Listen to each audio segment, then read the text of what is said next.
أعوذ بالله من الشيطان الرجيم. بسم الله الرحمن الرحيم. يا أيها الذين آمنوا اتقوا الله حق تقاته ولا تموتن إلا وأنتم مسلمون. وقال في مقام آخر: لقد جاءكم رسول من أنفسكم عزيز عليه ما عنتم حريص عليكم بالمؤمنين رؤوف رحيم. وقال في مقام آخر: يا أيها الذين آمنوا اتقوا الله حق تقاته ولا تموتن إلا وأنتم مسلمون. وقال النبي صلى الله عليه وسلم: كل أمتي يدخلون الجنة إلا من أبى. قيل من أبى؟ قال من أطاعني دخل الجنة ومن عصاني فقد أبى. اللہ رب العزت کی ذات اعلیٰ و بالا کے لیے ہر قسم کی تسبیحات اور بابرکت کلمات خاص ہیں۔ وہ ذات مقدسہ جو ہر قسم کے عیوب و نقائص سے پاک، مبرہ اور منزہ ہے۔ درود و سلام ہوں میرے اور آپ کے محبوب اور غمخوار پیغمبر، نبیوں کے امام، رسولوں کے سرتاج، سید الاولین والآخرین، مدینہ کے تاجدار، سید الشہداء، سید الصلحاء، خاتم النبیین، امام اعظم حضرت محمد مصطفیٰ صلی اللہ علیہ وآلہ وسلم کی ذات گرامی پر، جن کی سیرت طیبہ ہمارے لیے اسوہ حسنہ کی حیثیت رکھتی ہے، جنہوں نے اللہ کے اس پیغام کو پہنچانے اور سنانے کا حق ادا کیا ہے۔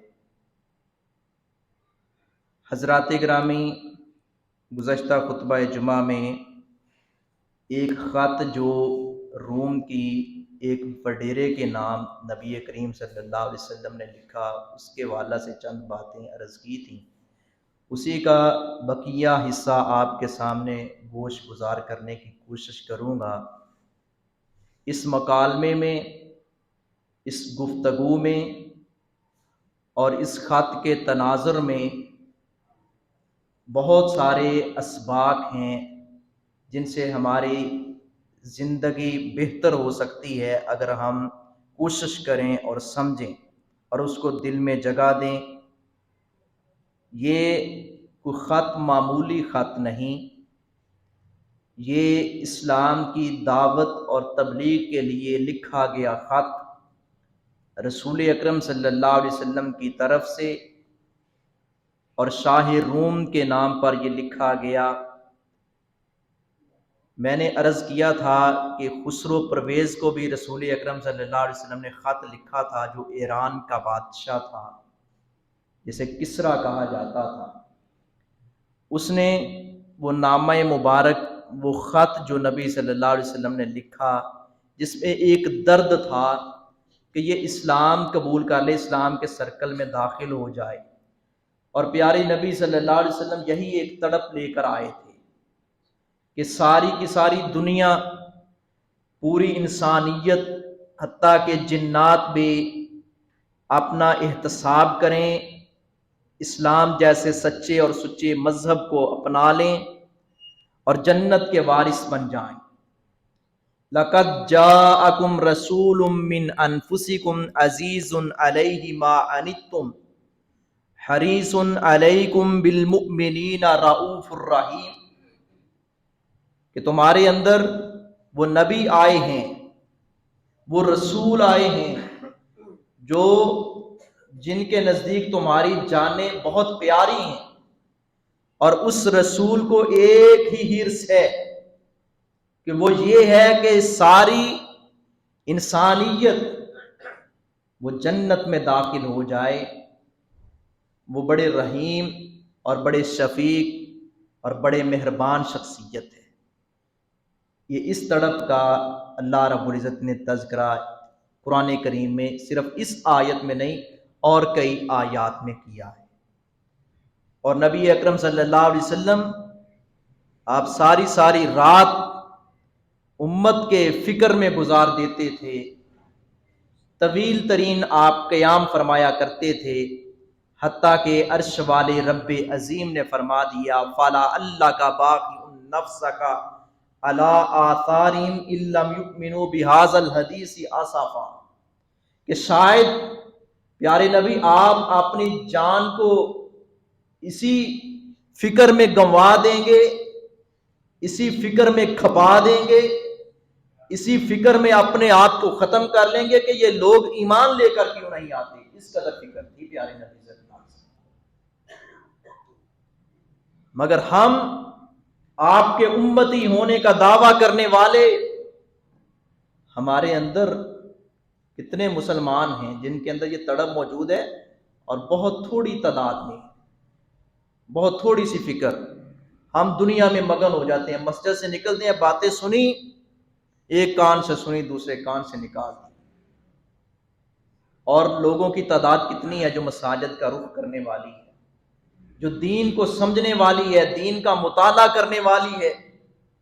کتنی لوگوں کی تعداد ہے کہ جن کو یہ فکر ہے؟ بہت تھوڑی تعداد ہے، بہت تھوڑی تعداد ہیں۔ سارے مسلمان ہیں، سارے کے سارے اپنے آپ کو محب رسول سمجھنے والے، مگر یہ تڑپ حقیقت میں چند ایک لوگوں کو ہے، بہت تھوڑی تعداد ہے۔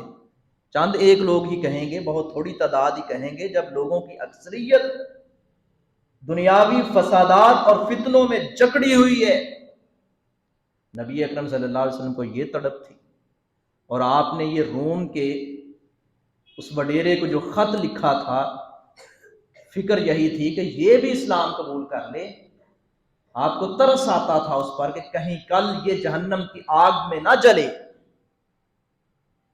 نبی صلی اللہ علیہ وسلم کا وہ خط اس کے بھتیجے نے پھاڑنے کی کوشش کی، شاہ روم کے بھتیجے نے پھاڑنے کی کوشش کی کہ یہ کون ہوتی ہے شخصیت جو محمد صلی اللہ علیہ وسلم جو پہلے اپنا نام لکھتے ہیں اور پھر میرے چچا کا نام لکھتے ہیں، جو روم کا بادشاہ ہے اور ایک بڑی سلطنت کا بادشاہ، الہ مالک الروم اور الہ سلطان الروم لکھنے کی بجائے الہ عظیم الروم لکھا تو کیوں لکھا؟ سیخ پا ہوا چچا نے، ہرقل نے، شاہ روم نے روک دیا کہ نہیں، یہ خط نہیں پھاڑنا، یہ خط بڑی عظیم شخصیت کی طرف سے آیا ہے، جناب محمد مصطفیٰ صلی اللہ علیہ وسلم نے بھیجا۔ اس خط کے میں نے 2 سوال عرض کیے تھے، بعد میں جو مکالمہ ہوا اس خط کے تناظر میں ایک سوال یہ تھا کہ محبوب کا نسب نامہ کیسا ہے؟ تو بتایا گیا کہ آپ کا نسب بڑا اعلیٰ ہے، آپ بڑی شان والے ہیں، آپ بڑی عظمت والے ہیں۔ تو اس پر ہرقل نے یہ اپنا تجزیہ پیش کیا تھا کہ پھر ایسے لوگ ہی حقدار ہوتے ہیں، ایسے اوصاف کے میدان میں اترنے کے، اللہ کی توحید کو پھیلانے کے۔ اور دوسرا سوال جو ہوا تھا وہ بھی میں نے عرض کیا تھا کہ اس کی خاندان اور برادری میں کسی نے نبوت کا دعویٰ کیا ہے یا نہیں؟ پتہ چلا تو جب حضرت ابو سفیان نے کہا کہ نہیں، کسی اور نے نبوت کا دعویٰ نہیں کیا، تو اس نے اس پر تجزیہ اور اپنے کمنٹس دیتے ہوئے یہ کہا تھا کہ پھر تو ٹھیک ہے، اگر یہ اس کے خاندان میں کوئی اور نبی اور ہوتا تو ہم یہ کہہ سکتے تھے کہ یہ اپنے بڑے کی وہ جاہ و جلال کو اور اسی کرسی کو اور اسی نبوت کے سکے کو اپنی شہرت کے لیے نعوذ باللہ آگے بڑھانا چاہتے ہیں. کہا ایسا بھی نظر نہیں آتا تو پھر یہ شخصیت کوئی ایک عظیم شخصیت ہے. تیسرا سوال جس سے میں آج آغاز کر رہا ہوں، تیسرا سوال یہ تھا کہ آپ کے خاندان اور برادری میں کوئی بادشاہ بھی ہوا ہے؟ کہا نہیں، آپ کے خاندان اور برادری میں کوئی بادشاہ نہیں ہوا. دوسرا سوال جو میں نے ابھی دہرایا کہ نبی بھی کوئی ہوا یا نہیں، اب تھا کہ بادشاہ بھی ہوا یا نہیں، کہ کہیں یہ دنیا کا لالچ تو نہیں اس کو، یہ بادشاہت چاہتا ہے، یہ اقتدار چاہتے ہوں گے تب ایسا قدم اٹھایا ہے. حضرت ابو سفیان نے کہا کہ نہیں. پھر یہاں بھی اس نے رک کر کہا کہ پھر محمد مصطفیٰ صلی اللہ علیہ وسلم مجھے اس معاملے میں بھی حقدار نظر آتے ہیں کہ آپ نبی ہوں اور آپ رسول ہوں اور آپ قیادت اور سیادت کے حقدار ہیں اور آپ کو ہی آگے ہونا چاہیے. اور اسی طرح چوتھا سوال جو تھا وہ یہ تھا کہ اس کا کلمہ پڑھنے والے، اس نبی کا کلمہ پڑھنے والے کمزور لوگ ہیں یا طبقہ اشرافیہ ہے، دنیا دار لوگ ہیں، دنیا کا مال رکھنے والے، دنیا کا منصب رکھنے والے، اور دنیا میں جن کی بلے بلے ہے، کیا وہ لوگ ان کے زیادہ پیروکار ہیں یا غریب طبقہ، نادار اور مفلس طبقہ اس نبی اور رسول کا پیروکار ہے؟ حضرت ابو سفیان نے کہا کہ کلمہ پڑھنے والے اور آپ کے قریب بیٹھنے والے زیادہ تر وہ لوگ ہیں جو غریب ہیں، کمزور لوگ ہیں. کہا کمزور لوگ ہی. اب یہاں بھی ہرقل نے اپنے تجزیے میں کہا کہ کمزور لوگوں کو یہ ایسی توفیق ملتی ہے، دنیا داروں کو تو دنیا کا لالچ ہوتا ہے اور کمزور لوگوں کو فکر ہوتی ہے کہ ہماری اخروی زندگی بہتر ہو جائے. مسکین اور غریب لوگ اس نبی کے زیادہ پیروکار ہیں. حضرات گرامی، نبی اکرم صلی اللہ علیہ وسلم کا وہ فرمان بھی سامنے رکھیے، بارہا میں نے دہرایا ہے. آپ نے فرمایا بدا الاسلام غریبا وسیعود کما بدا غریبا. اسلام شروع میں بھی غریب تھا، اسلام آخری وقت میں بھی غریب ہوگا. فطوبی للغرباء، آپ نے فرمایا غرباء کے لیے، غریبوں کے لیے خوشخبری ہے. اب یہاں اس حدیث میں غریب سے مراد اجنبی ہے. اسلام شروع میں اجنبی تھا. جب نبی صلی اللہ علیہ وسلم اس دعوت کو لے کر میدان میں اترے تو کہنے لگے عجیب شخصیت ہے، اس کا مدعا ہی الگ ہے، ہم اتنا بڑا لشکر، ہماری تعداد بہت زیادہ، اور یہ ایک شخص ایک عام قبیلے سے اٹھے اور ہم ہی میں سے اٹھ کر ہمیں سبق پڑھائے.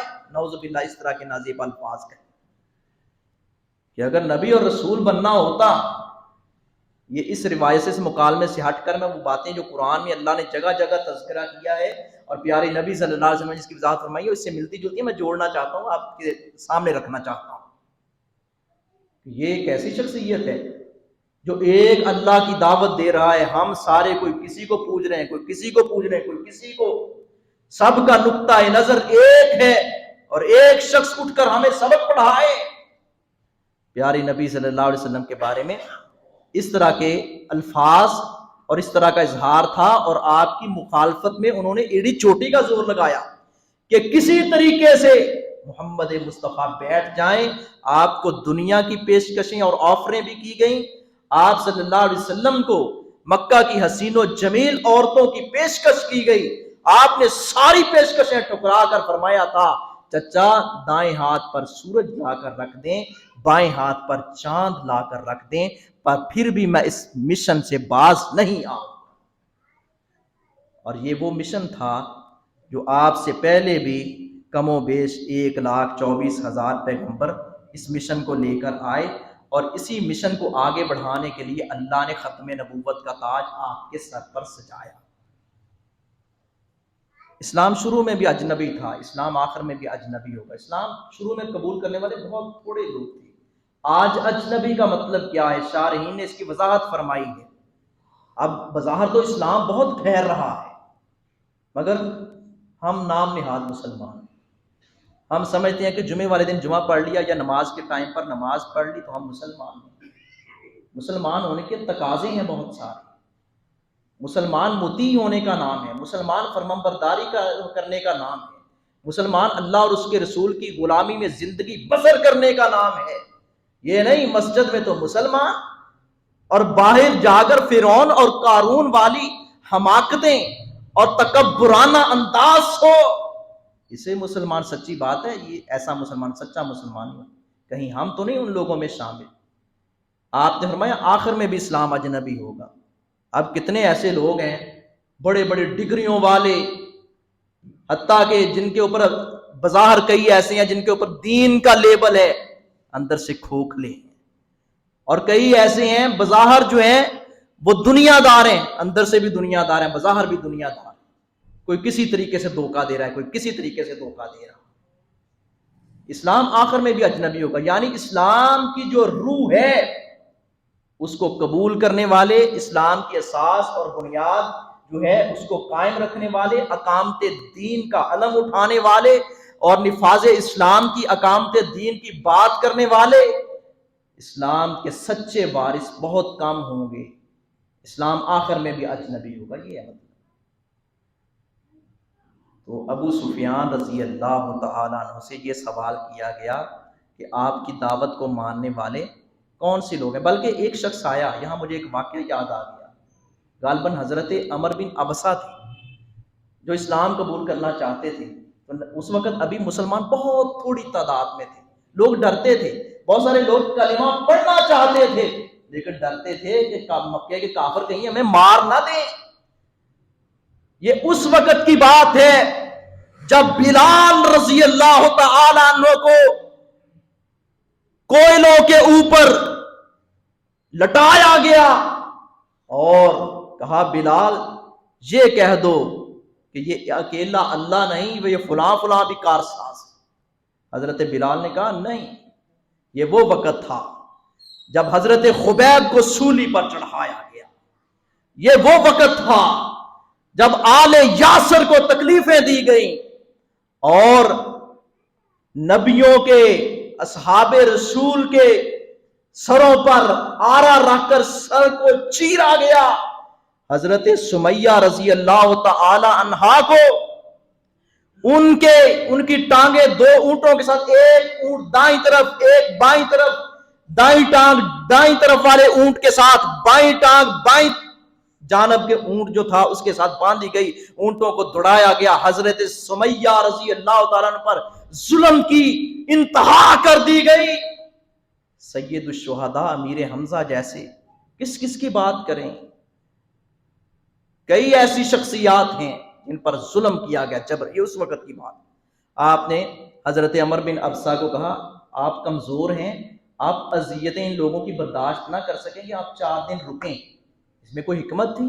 پیارے نبی صلی اللہ علیہ وسلم نبض شناس تھے، آپ مزاج شناس تھے، آپ جانتے تھے کس کے اندر کتنی قوت ہے، کتنی طاقت ہے۔ فرمایا آپ چلے جائیں، آپ کمزور ہیں، آپ اذیت برداشت نہیں کر سکیں گے۔ یہ اس وقت کی بات ہے، اور اس وقت جنہوں نے اسلام قبول کیا تھا، اور وہ اسلام قبول کرنے والے، یہاں مجھے وہ روایت بھی یاد آ رہی، پیارے نبی صلی اللہ علیہ وسلم نے فرمایا اگر کوئی کسی اور مذہب پر تھا، عیسائی مذہب پر تھا، یہودیت پر تھا، پیارے نبی کی آمد ہو گئی، اس نے اس مذہب کو ترک کیا، محمد مصطفیٰ صلی اللہ علیہ وسلم کا کلمہ پڑھا، شریعت محمدی میں داخل ہو گیا، آپ نے فرمایا اس کو دوہرا اجر ملے گا، دوہرا اجر۔ ایک وہ جو پہلے نبی کی پیروی کر رہا تھا، جب آپ کی نبوت کا آغاز ہوا اس نے اس کو ترک کیا، اللہ کا حکم سمجھتے ہوئے پیارے نبی کو ختم نبوت کا وارث سمجھا اور اسلام قبول کیا۔ آپ نے فرمایا ایسے شخص کے لیے دوہرا اجر۔ بہت سارے لوگ ایسے تھے جو پہلے نبیوں کو ماننے والے تھے، ان کی شریعت پر چلنے والے تھے، سکہ چل رہا تھا، پیارے نبی کی آمد ہوئی، انہوں نے اس نبوت کو اس نبی کی شریعت کو چھوڑ کر پیارے نبی کی شریعت کو اپنایا۔ پیارے نبی کی شریعت کو اپنانے والا کامیاب ہے۔ آپ کی بات کے ہوتے ہوئے کسی دوسرے تیسرے کا حوالہ دینے والا وہ تو ایمان سے محروم ہو جاتا ہے، ایمان سے نکل جاتا ہے۔ پیارے نبی صلی اللہ علیہ وسلم نے فرمایا تھا، لوگوں اگر موسیٰ کلیم اللہ زندہ ہو کر آ جائیں، تم سارے نہ محمد کو چھوڑ دو، موسیٰ کلیم اللہ کی شریعت کو مان لو، تم سارے گمراہ ہو جاؤ گے۔ اب اگر ایک سچے نبی موسیٰ کی شریعت کو اب مانا جائے، محمد مصطفیٰ کی بات کو، آپ کی شریعت کو چھوڑا جائے، ایسا شخص گمراہ ہو جائے گا، تو یہاں ایک سوال پیدا ہوتا ہے کہ پیارے نبی کے ہوتے ہوئے امام ابو حنیفہ، امام شافعی، امام مالک، امام احمد بن حنبل، ان کی بات کو ترجیح دینے والا پیارے نبی کا فرمان چھوڑ کر کہے کہ نہیں، بات تو مسئلہ ایسے ہے، پیارے نبی کا فرمان تو ایسے، لیکن ہم فلاں امام کے بیعت ہوئے ہیں، پھر وہ لوگ کس کھاتے میں جائیں گے؟ ہم غور کریں۔ جب موسیٰ نبی کی شریعت، پیارے نبی کی شریعت کے ہوتے ہوئے چل نہیں سکتی، تو کسی امام کا، کسی بزرگ کا فتویٰ نہیں چل سکتا۔ اور ائمہ کرام نے یہی تعلیم دی ہے کہ ہماری بات کو ترک کرو، محمد مصطفیٰ کی بات کرو صلی اللہ علیہ وسلم۔ مگر یہ ہم نے آگے سے سلسلے بنا رکھے ہیں۔ اللہ ہم سب کو اسلام کی حقیقت جو ہے اس کو سمجھنے کی توفیق دے۔ پیارے نبی صلی اللہ علیہ وسلم سے یہ سوال تھا چوتھا کہ آپ کا کلمہ پڑھنے والے، حضرت ابو سفیان سے سوال کیا، وہ کمزور لوگ ہیں یا وڈیرے لوگ ہیں، دنیا کے اعتبار سے بڑے ہیں؟ تو فرمایا گیا کہ ہاں، بعد میں بڑے بڑے، حضرت صہیب رومی ایک کمزور انسان تھے دنیاوی اعتبار سے، حضرت بلال حبشی تھے رضی اللہ تعالیٰ عنہ، جو ایک بظاہر غلام تھے، رنگ روپ کے اتنے اعلیٰ نہیں تھے، لیکن چلتے رب کی زمین پر تھے، قدموں کی آہٹ اللہ کی جنت میں سنائی دیتی تھی۔ ایسے لوگوں نے اسلام قبول کیا، اور اسلام نے ہمیشہ غریبوں کو ترجیح دی ہے، کمزور لوگوں کو ترجیح دی ہے۔ اسی واقعہ ہرقل، یہ خط جس کا میں عرض کر رہا ہوں، اسی کے تحت ایک بات یہ بھی مفسرین اور شارحین لے کر آئے ہیں کہ ایک دفعہ حضرت عمر بن خطاب رضی اللہ تعالی عنہ کے دروازے پر آنے والے آئے حضرت حکیم بن حزام، اور ان کے ساتھ ایک اور بڑی شخصیت تھی، اور وہ بڑے سردار تھے۔ آ کر دستک دی، حضرت عمر فاروق نے کسی کو بھیجا، اس کو کہا انتظار کریں۔ بلال حبشی آئے، پتہ چلا بلال حبشی آئے، حضرت عمر فاروق دوڑ کر گئے، جا کر استقبال کیا۔ اس بڑے شخص نے کہا کہ میں بڑا ہوں، ایک عام شخص آئے بلال، اور وہ بھی حبشے کا غلام، اس کے لیے آپ استقبال کریں۔ حضرت عمر بن خطاب نے کہا اللہ کے نزدیک اہمیت تمہاری نہیں ہے، بلال حبشی کی ہے۔ اللہ کے نزدیک اسلام قبول کرنے والے اور اسلام کے سچے وارث اور متقدمین جو ہیں ان کی ویلیو زیادہ ہے۔ کہ ہم نے یہ پیمانہ وضع کیا ہے کہ جو بڑا ہو اس کو سلام کریں، جو غریب ہو اس کے قریب تک نہیں ہوتے، اس کی بات سننے کے لیے تیار نہیں ہوتے۔ کرسی مل جائے صحیح، چاہے کسی چھوٹے سے علاقے میں اختیار مل جائے، کسی دفتر میں بیٹھ جاؤں، ہم سمجھتے ہیں کہ میں بڑی چیز ہوں۔ اسلام میں ایسا نہیں ہے۔ اسلام میں یہ ہے کہ غریبوں کو ترجیح دی جائے، ناداروں کو ترجیح دی جائے، اور خلفائے راشدین کی خلافت کی کامیابی کی ایک بڑی وجہ یہ بھی تھی کہ وہ غرباء کو ترجیح دیتے تھے، مسکینوں کو ترجیح دیتے تھے۔ یہ نہیں کہ وڈیرا آیا تو اس کے لیے تو اہلاً و سہلاً، اور کوئی دوسرا کمزور آئے تو ماتھے پہ شکن نہ اترے۔ یہ وہ لوگ تھے جنہوں نے اسلام قبول کیا تھا، پیارے نبی صلی اللہ علیہ وسلم نے جن کا تذکرہ کیا ہے۔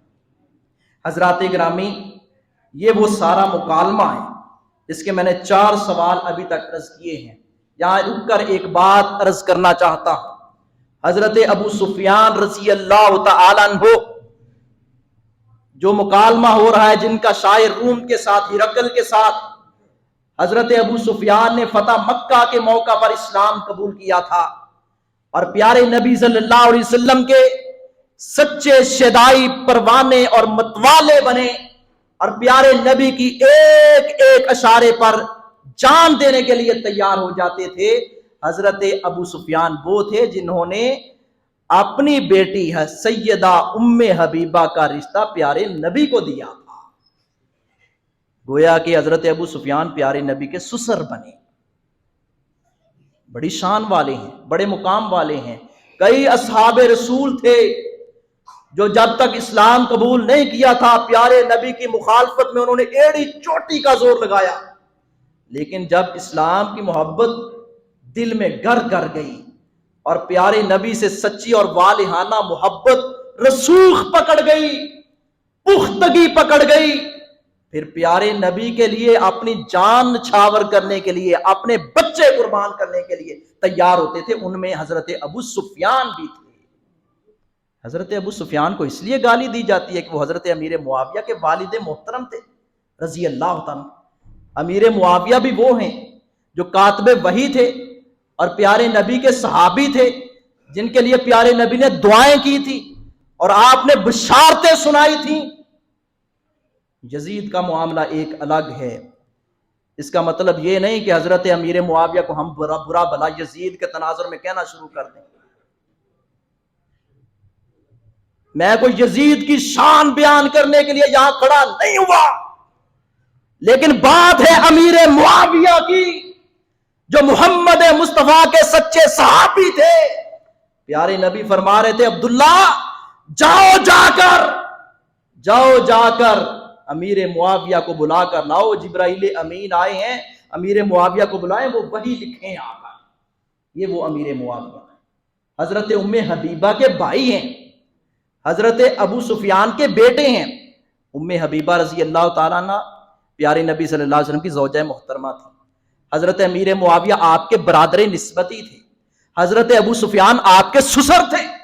اور بچوں کو یہ یاد کروایا کرو پیارے نبی صلی اللہ علیہ وسلم کے سسرالی رشتہ دار، آپ کی بیٹیاں، آپ کے نواسے، آپ کے اہل بیت، بچوں کو یہ یاد کروائیں کہ یہ ہمارے محسن ہیں، یہ وہ دین کا پل ہے جو امت کو نبوت کے ساتھ ملاتا ہے اور رشتہ مضبوط کرتا ہے. حضرت ابو سفیان رضی اللہ تعالی عنہ کی زوجہ محترمہ حضرت ہند رضی اللہ تعالی عنہ، یہ بھی مسلمان ہو گئی تھی، پہلے نبی صلی اللہ علیہ وسلم کی مخالف تھی. یہ مشہور واقعہ نا، اس کی کوئی صحیح سند نہیں ہے کہ حضرت ہند نے حضرت امیر معاویہ رضی اللہ تعالیٰ عنہ کا کلیجہ چبایا تھا. بہت مشہور ہے، آج تک ہم یہی سنتے آئے ہیں، بلکہ میرے ذہن میں بھی یہی تھا. آج میں نے وہ پڑھا، اس کو غور کیا، کچھ باتیں تھی وہ چلتی چلاتی آئی، ہم اس کے پیچھے لگے ہوئے. اب اگر پیش کی جاتی ہے تحقیق یا سامنے باتیں آتی ہیں، لوگ کہتے ہیں یار یہ عجیب بات ہے، آج تک تو ہم یہی سنتے آئے ہیں. بھائی جب بات واضح ہو جائے، بات میرے بڑے کی ہو، بات آپ کے بڑے کی ہو اور غلط ہو اس کو ترک کریں، جو بات حقیقت ہے اس کو لینا ہوگی. حضرت ہند رضی اللہ تعالیٰ عنہ مسلمان ہوئی تھی اور پیارے نبی صلی اللہ علیہ وسلم کے بارے میں انہوں نے بڑے خوبصورت کلمات ارشاد فرمائے تھے. اللہ کے رسول، میری جان مال آپ کے اوپر حاضر اور قربان. پیارے نبی نے جواباً فرمایا تھا، اے ہند، پیارے نبی کی ساس محترمہ تھی نا، گویا کہ آپ کی والدہ محترمہ تھی. ساس کا مقام تو والدہ جیسا ہوتا ہے. پیارے نبی صلی اللہ علیہ وسلم نے بھی اپنی والدہ محترمہ، اپنی ساس کو یہی الفاظ ارشاد فرمائے کہ اے ہند، اے اماں جان، میرے مال، میری جان آپ پر قربان ہو. حضرت امیر حمزہ رضی اللہ تعالیٰ عنہ سید الشہداء، اس میں کوئی شک نہیں، بڑا ان پر ظلم ہوا، بڑا ظلم ہوا، لیکن ان کا جو کلیجہ چبایا گیا ہے اس کے بارے میں کوئی ایک صحیح روایت بھی نہیں ہے کہ حضرت ہند نے چبایا تھا. اس لیے ہمیں جب بات سامنے آ جائے تو ہمیں بلا چون چرا کے اس کو تسلیم کر لینا چاہیے. ہمارے لیے کتاب اللہ حجت ہے. ہمیں کوئی بھی مسئلہ درپیش ہو، کسی مسئلے میں اختلاف ہو جائے، رہنمائی کس سے لینی ہے؟ قرآن سے لینی ہے، پیارے نبی کی حدیث سے لینی ہے. اس کے بعد پھر یہ تاریخ تو بعد کی بات ہے، تاریخ کی وہ روایات ہم لیں گے جو کتاب و سنت کے مطابق ہیں، اور جو کتاب و سنت کے اندر کچھ ہو اور صحیح روایات کچھ ہوں، تاریخ اس کے متضاد ہو، تاریخ کو تو ہم ترک کر سکتے ہیں، قرآن و حدیث کو ہم ترک نہیں کر سکتے. تاریخ تو غلط ہو سکتی ہے، قرآن و حدیث غلط نہیں ہو سکتا.